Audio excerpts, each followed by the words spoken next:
आज मैं आपके लिए सीटेट के लिए एक नया टॉपिक लाया हूँ ईवीएस, उसके कुछ मोस्ट क्वेश्चन लेकर आया हूँ। देखिए आपके लिए पर्यावरण से संबंधित इम्पोर्टेंट क्वेश्चन जो हर बार आपके लिए एग्ज़ाम में देखने को मिलते हैं, इसी प्रकार के क्वेश्चन लेकर आया हूँ जो इम्पोर्टेंट हैं। तो देखिए पहला क्वेश्चन मेरा, पोषी स्तर में प्रथम पद सदा होता है। पोषी स्तर में प्रथम पद सदा होता है। पादप, मांसाहारी, शाकाहारी या सर्वाहारी। ऐसा कौन सा पद होता है जो सदा प्रथम होता है? पोषी स्तर में जो सदा प्रथम पद होता है वह कौन सा पद होता है? पादप।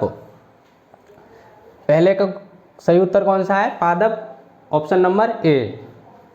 क्वेश्चन नंबर नेक्स्ट, कौन सी पोषी स्तर के बाद ऊर्जा लगभग समाप्त हो जाती है? कौन सी पोषी स्तर के बाद ऊर्जा लगभग समाप्त हो जाती है? तो पहला पोषी स्तर, दूसरा पोषी स्तर या तीसरा पोषी स्तर या फिर चौथा पोषी स्तर।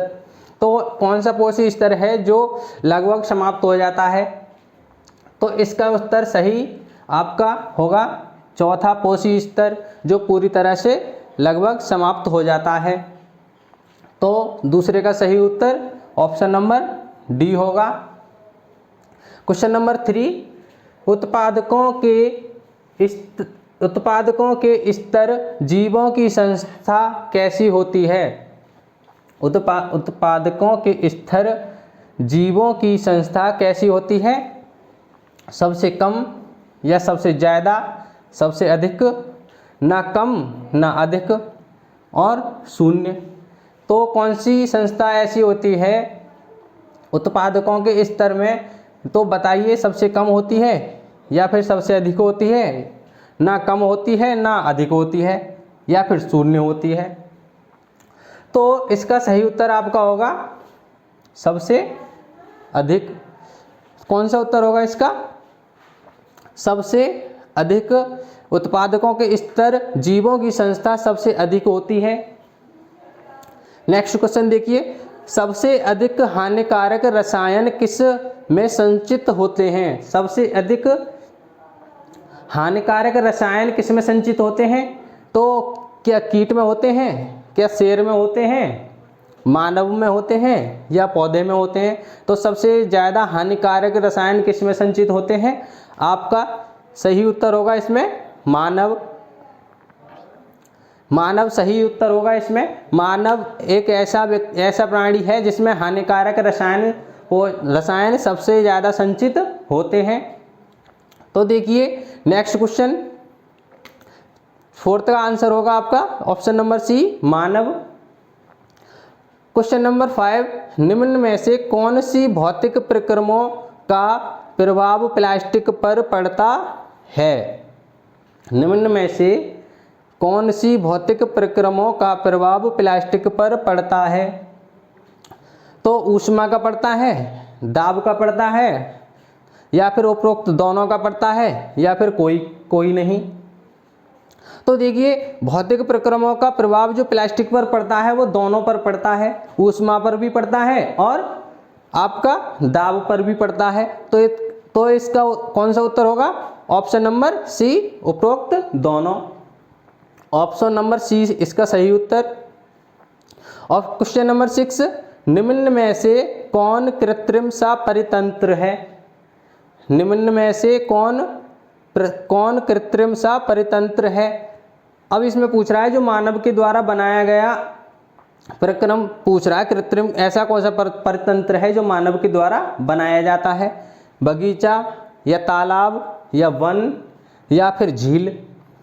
तो देखिए जो प्रकृति की देन है, जो प्रकृति के द्वारा बनाई जाती है, नेचर जो नेचुरली है, उसमें देखो झील नेचुरली है, वन एक प्राकृतिक है, ये भी नेचर है, तालाब ये भी अपने आप से बनता है।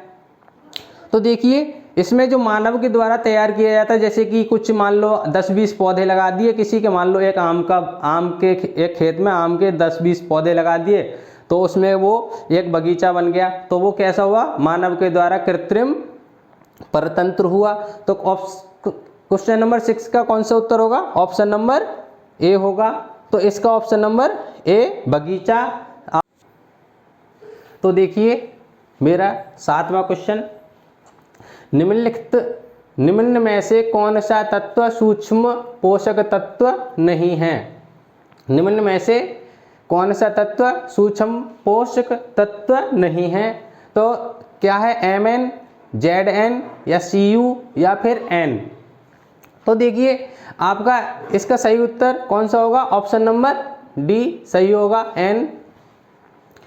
अगला क्वेश्चन, निम्न में से कौन आहार श्रृंखला का निर्माण करते हैं।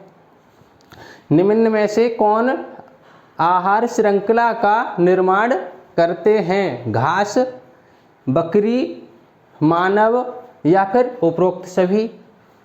तो यहाँ पर आपके लिए देखो, आहार श्रृंखला का जो निर्माण करते हैं वहाँ पे घास भी करती है, बकरी भी करती है, मानव भी करता है। तो आपका सही उत्तर कौन सा होगा, option number D is right, correct answer. तो देखिए अगला क्वेश्चन, जैव घटक और अजैविक घटक किससे संबंधित हैं। जैव घटक और अजैविक घटक किससे संबंधित हैं। तो पर्यावरण या पारिस्थितिकी या फिर अम्लीय वर्षा या फिर अवांछित तत्व। तो देखिए इसमें पर्यावरण, पारिस्थितिकी, अम्लीय वर्षा या फिर अवांछित तत्व, इनमें से आपको देखना है कि जैव घटक और अजैविक घटक से संबंधित कौन है। तो आपका आंसर ऑप्शन नंबर ए सही होगा। आपका सही उत्तर पर्यावरण होगा, जो जैविक घटक और अजैविक घटक से संबंधित हैं। क्लोरोफ्लोरोकार्बन का उपयोग किया जाता है। क्वेश्चन नंबर 10 में क्लोरोफ्लोरोकार्बन का उपयोग किया जाता है किसमें। क्लोरोफ्लोरोकार्बन का उपयोग किस में किया जाता है, आपका साबुन में किया जाता है क्या, रेफ्रिजरेटर में किया जाता है क्या, हीटर में किया जाता है या फिर कूलर में किया जाता है।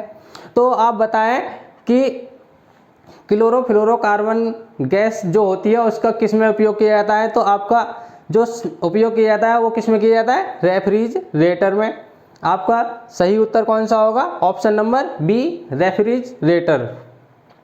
क्वेश्चन नंबर अगला 11, खाए हुए भोजन का कितने प्रतिशत जैव मात्रा में बदलता है।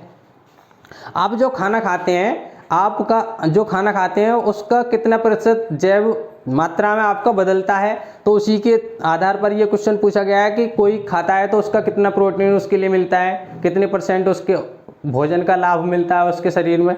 तो खाए हुए भोजन का कितने प्रतिशत जैव मात्रा में बदलता है, 5%, 10%, 15%, 10% या फिर 20%। तो देखिए यहाँ पर आप जो भोजन का प्रतिशत जैव मात्रा में बदलता है वो कितना होता है, 10%। तो इसका सही उत्तर कौन सा होगा, ऑप्शन नंबर सी 10% भोजन का प्रतिशत जैव मात्रा में बदलता है। तो देखिए अगला क्वेश्चन 12, ओजोन किससे बनती है। ओजोन एक गैस होती है, तो ये किससे बनती है, ओजोन किससे बनती है, हाइड्रोजन, मीथेन, कार्बन डाइऑक्साइड या फिर ऑक्सीजन। तो आपका इसमें देखिए ओजोन किससे बनती है, हाइड्रोजन, मीथेन, कार्बन डाइऑक्साइड या ऑक्सीजन। ओजोन जो होती है वो ऑक्सीजन से बनती है, ऑक्सीजन से बनती है ओजोन। तो आपका सही उत्तर कौन सा होगा, ऑप्शन नंबर डी सही होगा। तो दोस्तों ये क्लास मैं यहीं समाप्त करता हूँ। आगे को इसी प्रकार की और वीडियोज़ देखने के लिए वीडियो को लाइक करें, चैनल को सब्सक्राइब करें। Thank you.